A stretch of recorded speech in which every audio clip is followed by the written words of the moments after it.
Hello and welcome back to Rayman Origins. Just picking a character for today's time trials, and this looks like just the guy to do it. The first Grand Minimus. That sounds important.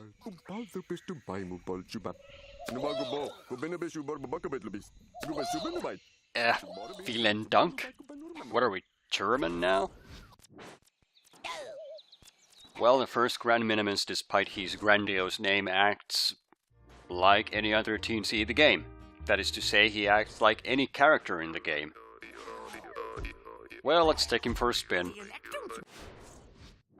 Playing in the shade looks really nice, as the name implies it's sort of dark. And even the characters inside the bubble are dark. I always kinda like that. Now, what can I possibly say about Tricky Treasures at this point? It's the same as ever. Run and jump, rinse and repeat. There are some surprises. The game expects you to do small jumps occasionally instead of going all out with them, but you can't really see it in this level. Frankly, aside from the graphical gimmick, playing in the shade is not exactly memorable. It's not hard either, so there's very little to say. Thankfully it's already over, so I don't have to. What the? Did you see that? I could have sworn we fell off the cliff towards the end there. Either Grand Minimus has some pretty neat tricks up his sleeve, or we just flat out killed a stunt double. Well, let's get on with it. Time trials for the Ticklish Temples, on the whole, are a ton of fun, but out of my way always appeal to me a lot. I spent a lot of time getting this one just right. Unfortunately, as is the case with time trials, there's very little time to explain what's going on. But I put together a little something at the end of this video that might answer some of the questions about what's going on over here. Well, I just spent 2 hours of my life getting a sub 30-second time for this one level, but I'm really glad I did. I haven't found a better time on YouTube thus far, so if you do happen to bump into one, please do not let me know. Up and Down has a lot of neat stuff going for it. If you hurry up on this first screen, you can get under the falling platform coming up here, and that allows you to get past the first screen in under 10 seconds, which is just staggering considering how long it took us on our casual run. That was sloppy. Speaking of sloppy, I wasn't meant to hit that bumper either. As you may imagine, I really hate this part because it makes you wait. Why does it force you to wait? When we enter the next screen, you're gonna see me let go of the run button. See? That allows me to land on the platform and get a nice chain attack going. It's a lot faster than trying to run from the get-go. Why did you let me go? It was going so well.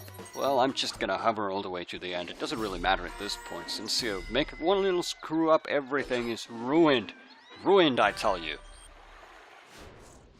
Seriously though, 43 seconds is really good. I'm really happy with that time. Now, if you want to cheat a little bit, you can go over to the right here and trigger the events that start the crumbling of the floor. I'm not sure if it works, but I think it does. It would shave off something like a second of your time.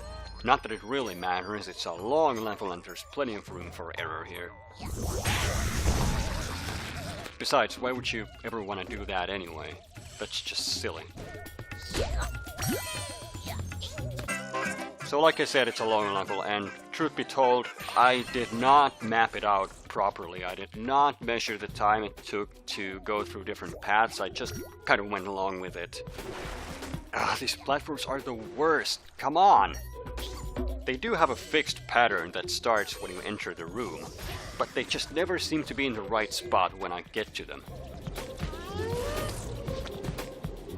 Come on, guys, here's don't fail me now. Wow, hey, that was really good. I'm stunned. How did it go so well? Why won't it always go that well?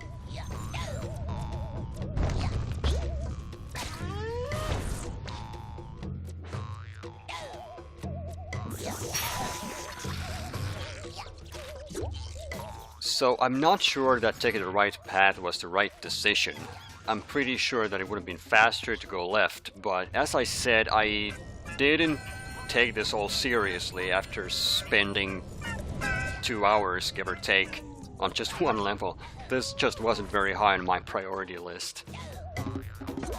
The last ascent doesn't have much going for it. You can shave off a couple of frames by doing tiny jumps off the walls instead of huge ones, and doing a couple of ground stumps here and there maybe, but it's basically just shaving frames at that point. As you can see, we had quite a few seconds to spare. I got the cup, I'm happy. I'm just gonna move on to the last level.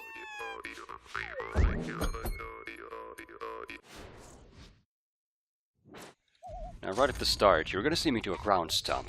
That's necessary to get to the other side because the gap is too wide, and even the smallest dash jump would have sent us over the elevated piece and right into the pit. So that actually is the fastest way to do it, as far as I know. Speaking of fast, I'm not sure if turning small there is actually a good decision. But I wanted to try it at least once. This here is my main grievance, like I said before. Can't get through these platforms with just one ground stump, and I don't know why. Sometimes it works, most of the time it doesn't. I can't figure it out.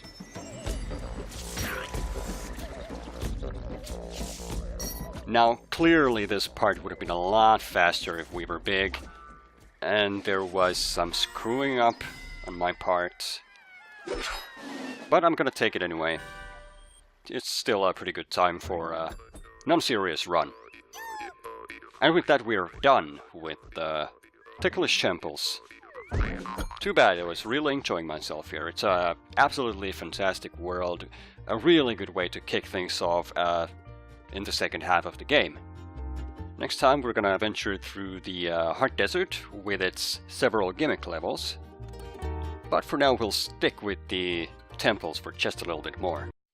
Now usually at this point I'd introduce the Speedrun Trash Bin segment, but I think that's kind of run its course, so allow me to present the other side of the coin. Speedrun Toolbox. So instead of showing how to screw up, I'm gonna show how to do things properly. And we're gonna use the first level of Ticklish Temples for this, and the first screen, just a quick recap of how it went in the actual playthrough here. There. Now, dissecting that into parts, I made a little mistake there by taking off the plant, because that ended in failure. But the thing is, you want to use that plant, because it's a perfect reference point for you to jump. You don't want to overdo your jump though, because that will land you next to this guy. While underdoing it will land you here. But if you do it just right, you don't even have to press anything after the first jump. Until you get here. What do you reckon is going to happen if I don't do anything? That's right. Right into the pit. Clearly that's not good. You also don't want to use the bumper, because that would send you flying in an arc and slow you down immensely. What you do instead is hover. But just for a little while. Just the slightest tap will do it.